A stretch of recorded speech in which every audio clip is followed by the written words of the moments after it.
بالله من شرور أنفسنا ومن سيئات أعمالنا من يهده الله فلا مضل له ومن يضلله فلا هادي له ونشهد أن لا إله إلا الله وحده لا شريك له ونشهد أن سيدنا ومولانا محمدا عبده ورسوله أما بعد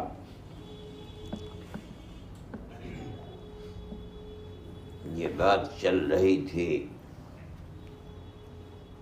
کہ سہیل تستری رحمۃ اللہ علیہ نے اللہ کا ذکر کرنے والے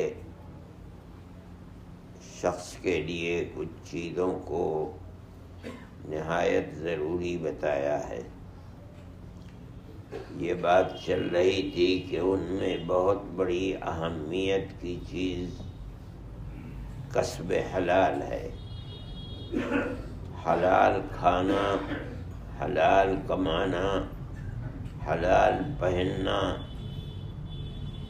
اس کی بہت بڑی بنیادی اہمیت ہے۔ بغیر اس کے نہ دعا مقبول ہوگی، نہ ذکر مقبول ہوگا، نہ عبادت مقبول ہوگی، نہ کوئی عمل صالح اللہ کے یہاں مقبول ہوگا۔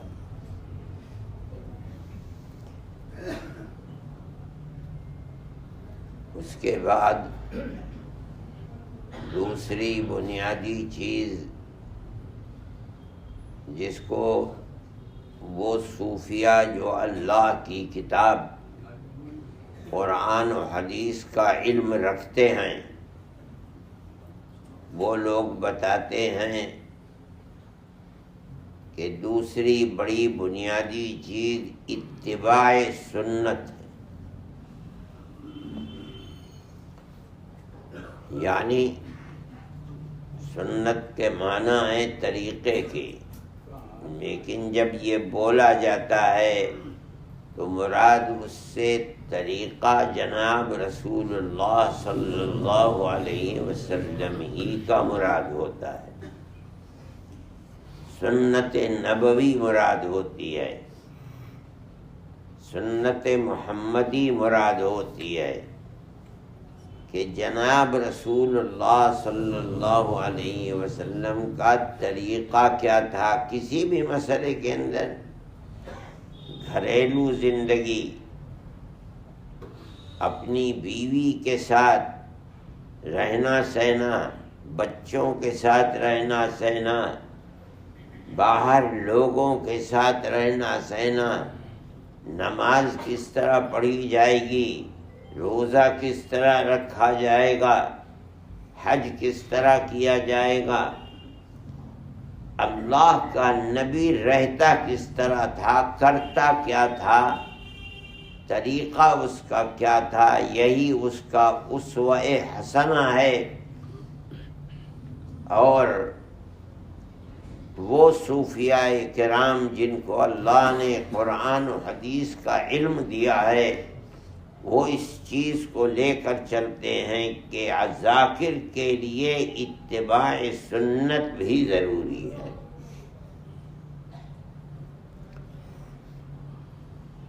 نبی کریم علیہ الصلاۃ والسلام فرماتے ہیں کہ صحیح ہے حضرت ابراہیم خلیل اللہ ہیں، یہ بھی صحیح ہے کہ حضرت عیسیٰ علی نبینا علیہ السلام روح اللہ ہیں،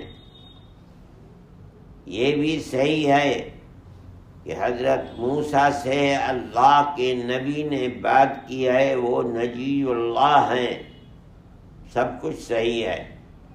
لیکن فرماتے ہیں کہ میں اللہ کا حبیب اللہ ہوں، میں محبوب ہوں ان کا۔ اس کا مطلب ہے کہ محبوب سے محبت کرنے والے کا ایسا تعلق ہوتا ہے کہ اس کا ہر عمل، ہر بات محبت کرنے والے کو اچھی لگتی ہے، اسی کو محبت کہا جاتا ہے، محبوب کہا جاتا ہے۔ آپ کا یہ فرمانا کہ میں اللہ کا محبوب ہوں، اس کا مطلب محدثین یہ لیتے ہیں کہ اللہ کا تعلق نبی کریم علیہ الصلاۃ سے ایسا ہے کہ ان کی ہر چیز اللہ کی پسندیدہ چیز ہے، وہ جو کچھ کرتے ہیں وہ اللہ کی پسندیدہ ہوتی ہے، اللہ کو وہی پسند اور وہی محبوب ہے۔ نبی کریم علیہ السلام کی زندگی، چاہے وہ کوئی بھی زندگی ہو، چاہے میدان جنگ کے اندر کی زندگی ہو، چاہے اپنے گھر کے اندر اپنے اہل و عیال کی زندگی ہو، چاہے وہ صحابہ کے ساتھ بیٹھ کر معاملہ کرنے کا ہو، چاہے وہ غیر مسلموں کے ساتھ بیٹھ کر معاملہ کرنا ہو، چاہے مسلمانوں کے ساتھ، چاہے ان کا اٹھنا بیٹھنا چلنا پھرنا ہو، چاہے مسجد ہو چاہے گھر ہو، ہر جگہ یہ دیکھنا کہ نبی کریم علیہ السلام کیسے کرتے تھے، اسی کو سنت کہا جاتا ہے۔ آپ کھانا کھاتے تھے تو کس طرح بیٹھتے تھے، یہ سنت ہے۔ آپ مسجد میں جب تشہد میں بیٹھتے تھے کیسے بیٹھتے تھے، جس طرح آپ بیٹھتے تھے وہ سنت ہے۔ ہمارے اکابر رحمہم اللہ کی خصوصیت صرف علم نہیں ہے، نہیں، علم کے ساتھ اتباع سنت یہ وہ چیز تھی جس کے اندر اللہ نے ان کو امتیاز عطا فرمایا تھا۔ ان کے ساتھ بیٹھنے والے اور آنے جانے والے لوگ یہ تلاش کیا کرتے تھے کہ اس چیز کے اندر سنت کیا ہے، اور جب انہیں دیکھتے تھے کہ ان کا عمل یہ ہے، اس کے بعد پوچھتے نہیں تھے کہ سنت کیا ہے، یہ یقین کر لیتے تھے کہ جو یہ کر رہے ہیں وہی سنت ہے۔ ان کی زندگی میں اتباع سنت رچی بسی ہوئی چیز تھی، یہ ان کا امتیاز تھا۔ اس لیے اللہ کا ذکر کرنے والوں کو ذکر کی چاشنی، اللہ کی محبت، اللہ سے تعلق اپنے دل اور دماغ میں پیدا کرنے کے لیے انتہائی اہم چیز ہے کہ اس کی زندگی اپنی اللہ کی رضا کے مطابق ہو۔ یہ کیسے پتہ چلے کہ رضا کیا ہے، کس میں ہے؟ وہ دیکھ لو اتباع سنت، اللہ کے نبی کا عمل کیا ہے، جو اس کا عمل ہے وہ اللہ کی رضا کا عمل ہے، اس لیے کہ وہ اللہ کا محبوب ہے۔ وہ جو کرتا ہے اپنی زندگی، جس ڈگر پر ڈالتا ہے، جس طرح چل رہا ہے، جس طرح اٹھ رہا ہے، جس طرح بیٹھ رہا ہے، وہ نبی کریم علیہ السلام ہی کا عمل ہے، اسی کو پسند کرتا ہے۔ یہ اسلام کے اندر بڑی اہم چیز ہے۔ اسی لیے جو حدیث کو پڑھنے والے ہیں وہ یہ دیکھیں کہ اللہ نے صحابہ کو یہ توفیق عطا فرمائی ہے کہ وہ اللہ کے نبی کے ہر عمل کو انہوں نے جمع کر کے حدیث میں پیش کر دیا۔ کوئی دوسرا آدمی دنیا میں ایسا نہیں ہے جس کی زندگی کو اس طرح اس کے ماننے والوں نے سمیٹا ہو۔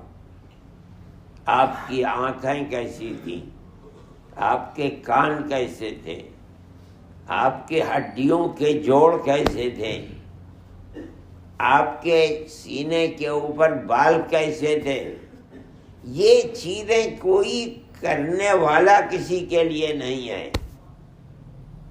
انبیاء بہت گزرے، ان کی امتیں آج بھی موجود ہیں، کسی کو اپنے انبیاء کی زندگی تو دور کی بات ہے، یہ بھی کسی کو معلوم نہیں کہ ان کی قبر کہاں ہے۔ یہودی ماننے والے ہیں مگر کہاں ہے حضرت موسیٰ کی قبر، کچھ پتہ نہیں۔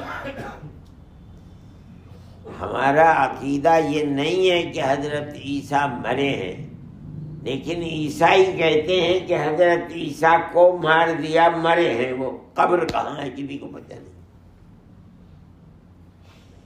یہ خصوصیت صرف ہمارے آقا حضرت محمد صلی اللہ علیہ وسلم کی ہے کہ ہم قسم کھا کر کے قرآن ہاتھ میں لے کے یہ بتا سکتے کہ یہ قبر ہے، یہاں ہے حضرت محمد صلی اللہ علیہ وسلم کی قبر۔ اللہ نے آپ کے دین کو، آپ کی شریعت کو، آپ کی کتاب کو، یہاں تک کہ آپ کے اطوار اور عادات کو، یہاں تک کہ آپ کی قبر کو، ہر چیز کو محفوظ کر دیا۔ امتیاز یہ کسی قوم اور کسی ملت کے پاس نہیں ہے، صرف ہمارے آقا حضرت محمد صلی اللہ علیہ وسلم کی امت کا یہ امتیازی ایک وصف ہے جو کسی کے پاس نہیں ہے۔ ہمارا عقیدہ یہ ہے کہ آپ کا ہر عمل اللہ کا پسندیدہ عمل ہے، آپ جو کر رہے ہیں وہ عمل خدا کا پسندیدہ ہے۔ آپ کی زندگی پریشانیوں کے اندر ڈوبی ہوئی زندگی تھی، اللہ کی پسندیدہ زندگی تھی۔ صحابہ اپنے پیٹ کو کھول کے دکھلاتے ہیں، یا رسول اللہ بڑی سخت زندگی ہے، ہر ایک کے پیٹ سے پتھر بنا ہوا ہے،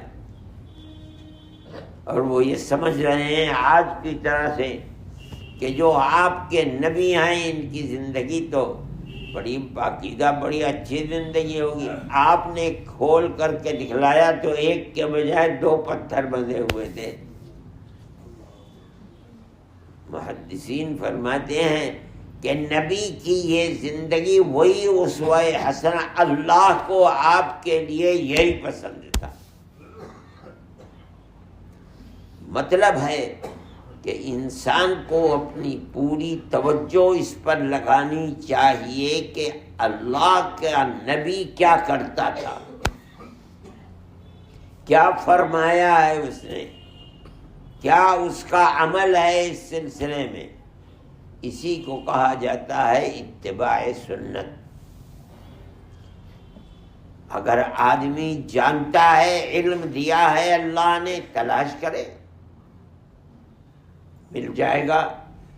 صحابہ اور محدثین نے آپ کی زندگی کے کسی پہلو کو چھوڑا نہیں ہے، یہ امتیاز ہے آپ کا۔ اگر نہیں جانتا کسی جاننے والے سے پوچھ لے۔ آج کی زندگی لوگوں کی اتباع سنت کی زندگی ہماری نہیں ہے، یہ بڑی محرومی کی بات ہے۔ ہر آدمی کو یہ سوچنا اور سمجھنا چاہیے، اگر پڑھا لکھا ہے تو بہت اچھی چیز ہے، علماء نے کسی چیز کو چھوڑا نہیں ہے، اور اگر پڑھا لکھا نہیں ہے تو پڑھے لکھے سے پوچھے کہ میرے لیے اس مسئلے کے اندر اتباع کا رخ کیا ہونا چاہیے، اتباع سنت، اس کے مطابق عمل کرے۔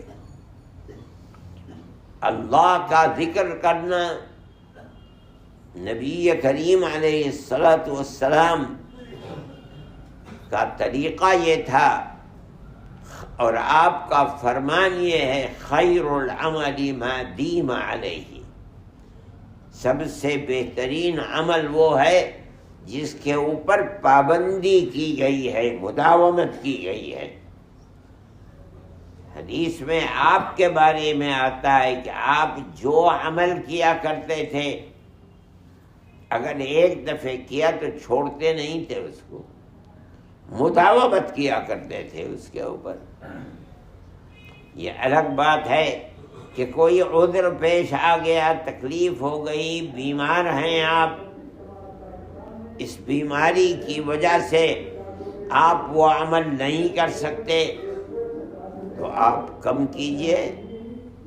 آپ 13 رکعتیں رات میں پڑھتے ہیں، نہیں ہو پا رہا ہے تو آپ نے کم کر دی، مگر یہ کہ آپ راتوں کا اٹھنا چھوڑ دیں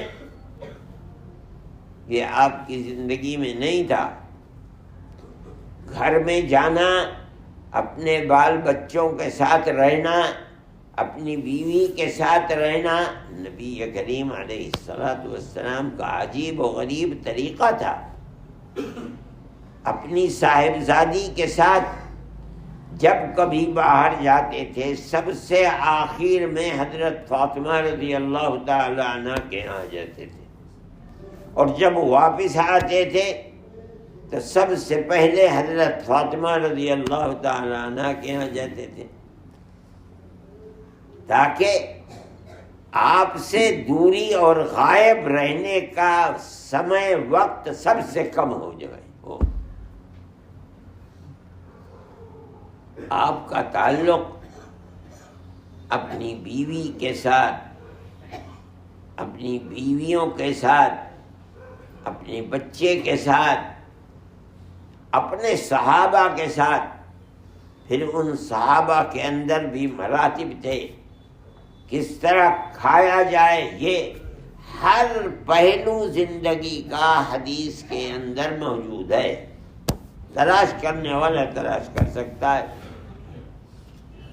لیکن امت کو یہ سرمایہ دیا گیا ہے کس لیے؟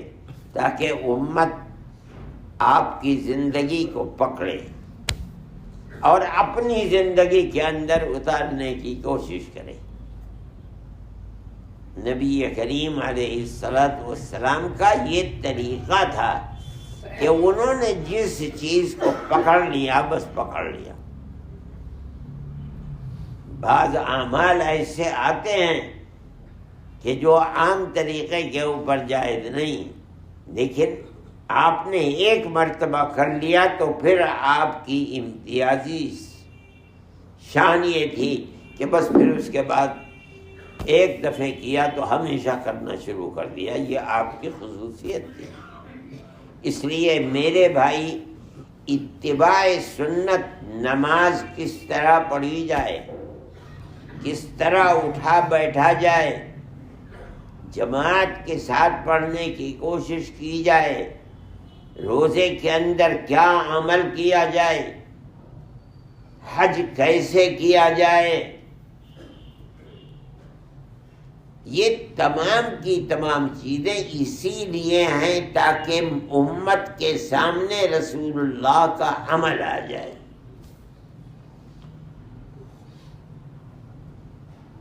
نماز، اسی طرح روزے، یہ تو آپ نے بہت رکھے ہیں۔ نماز تو آپ نے ہزاروں کی تعداد میں پڑھی ہے، لوگوں نے دیکھا ہے۔ روزے مدینہ منورہ میں آنے کے بعد فرض ہوئے ہیں، 1 سال کے بعد، تو اس کا مطلب یہ ہے کہ کل 9 مہینے کے روزے آپ کے ہوئے ہیں اور صحابہ نے دیکھا ہے۔ مگر حج کی فرضیت کے بعد تو حج ایک ہی مرتبہ ہوا ہے۔ اگر آپ نے ہجرت سے پہلے حج کیا ہے تو حج تو فرض نہیں ہوا تھا اس وقت۔ آپ ہجرت میں تشریف لے آئے، ہجرت کر کے مدینہ منورہ میں، کعبۃ اللہ کے اوپر قبضہ قریش کا تھا، آپ جا نہیں سکتے تھے۔ سن 8 ہجری میں آپ نے فتح مکہ کیا، پہلا حج ہوا، آپ نے حضرت ابو بکر صدیق رضی اللہ تعالی عنہ کو اور پیچھے پیچھے حضرت علی کرم اللہ وجہہ کو بھیجا، خود نہیں تشریف لے گئے۔ جو پرانی رسمیں تھیں، جو لوگ آتے تھے، تمام کو ختم کیا اور اعلان کر دیا کہ آج کے بعد حج، اس حج کے بعد حج اللہ کا وہی بندہ کرے گا جو اللہ کو ایک مانتا ہے۔ جب ہو گیا یہ فیصلہ تو اب آپ آخری حج کے لیے تشریف لے گئے۔ یہی حج کی فرضیت کے بعد پہلا اور آخری حج ہے جس میں جناب رسول اللہ صلی اللہ علیہ وسلم تشریف لے گئے ہیں۔ اب یہ کیسے پتہ چلے گا؟ ایک مجمع جم غفیر ہے، یہ کیسے پتہ چلے گا کہ آپ کی سنت حج میں کیا ہے، طریقہ کیا ہے؟ آپ کو اس کا خیال ہے کہ میرا دین قیامت تک رہے گا اور لوگ حج کریں گے میری امت، تو اس کی اہمیت کیا ہے؟ آپ خود صحابہ سے ہر جگہ فرماتے چل رہے ہیں، خذوا عنی مناسککم، خذوا عنی مناسککم، حج کے طور طریقے تم مجھ سے لیتے چلو، سیکھتے چلو۔ کیوں؟ لعلی لا احج بعد حجتی، ہے ہو سکتا ہے کہ اس حج کے بعد پھر میں کبھی حج نہ کر سکوں۔ ایسا لگتا ہے جیسے آپ دیکھ رہے ہیں کہ میرا یہ حج آخری حج ہے، اور اس کے 1.5-2 مہینے کے بعد آپ دنیا سے تشریف لے گئے۔ اس لیے سنت کی یہ اہمیت ہے، یعنی آپ کے طریقے کی یہ اہمیت ہے۔ آپ کو خود، آپ اللہ کے نبی ہیں، آپ جو فرماتے ہیں اللہ کے حکم سے فرماتے ہیں۔ آپ امت کو سبق دے رہے ہیں کہ میرا طور طریقہ امت پر لازم ہے، یہی دین ہے کہ میں کیا دے رہا ہوں تمہیں۔ نمازیں تو روزانہ تم میرے پیچھے پڑھتے چلے آئے ہو، روزے بھی مہینوں کے سالوں ہو گئے گزر رہے ہیں۔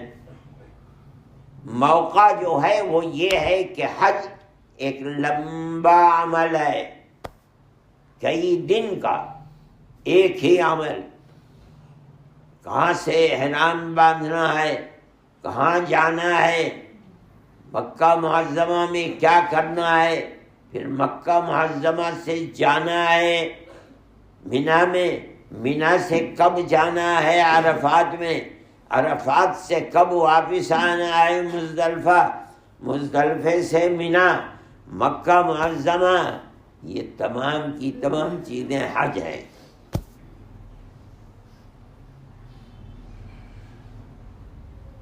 اور حج ہے طریقہ کون بتائے گا؟ رسول اللہ بتائے گا۔ کیسے بتائے گا؟ ایک دفعہ میں آپ صحابہ میں اعلان کرتے جا رہے ہیں کہ میں کہاں کیا کر رہا ہوں، کس وقت کر رہا ہوں، مجھ سے لیتے چلو، آج کے بعد پھر میں کبھی حج نہیں کروں گا۔ اور صحابہ نے لے لیا۔ ایک ایک آدمی حدیث بیان کرتا ہے، 1.5 صفحے کی، 1.25 صفحے کی حدیث، اور بالکل ابتدا سے لے کر آخر تک۔ کیوں؟ آپ نے فرمایا تھا کہ خذوا عنی، لو دیکھو، پکڑے چلو، میں کیا کر رہا ہوں، کس وقت کر رہا ہوں، کیسے کر رہا ہوں۔ اللہ نے آپ کی امت میں افراد بھی ایسے ہی پیدا فرمائے تھے جو فرماتے تھے اس کو گرہ باندھ کر کے رکھ لیتے تھے۔ آج بھی امت کی صلاح اور فلاح کامیابی کا راز اسی کے اندر ہے، اتباع سنت۔ اور سنت کا مطلب کیا ہے؟ آپ کا طریقہ، یعنی حضرت محمد صلی اللہ علیہ وسلم کا طریقہ جو ہے اس کے مطابق زندگی گزارنا، اسی کے مطابق روزہ رکھنا، اسی کے مطابق نماز پڑھنا، اسی کے مطابق کوشش کر کے حج کرنا، اسی کے مطابق اپنی گھریلو زندگی کو بنا، اسی کے مطابق اللہ کا ذکر کرنا۔ اس سے جا کر کے انسان کو کامیابی ملے گی۔